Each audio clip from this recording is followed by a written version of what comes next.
My experience in Dubai was relevant and enlightening. We went to the Emirates on a study tour, which is an integral part of the MITH program.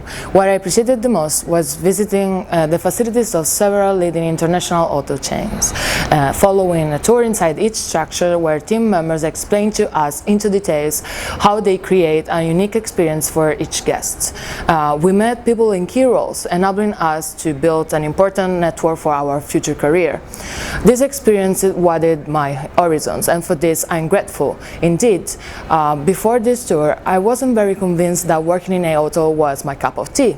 However, after seeing how these incredible companies organize their operation and their passion for paying attention to every single detail, I'm now considering hospitality as an option in my professional future. None of this would have been possible without MITH program. I could always visit Dubai on my own, but thanks to the MITH, this has been much more than a vacation. I would say MITH is intense, multicultural, and detail-oriented.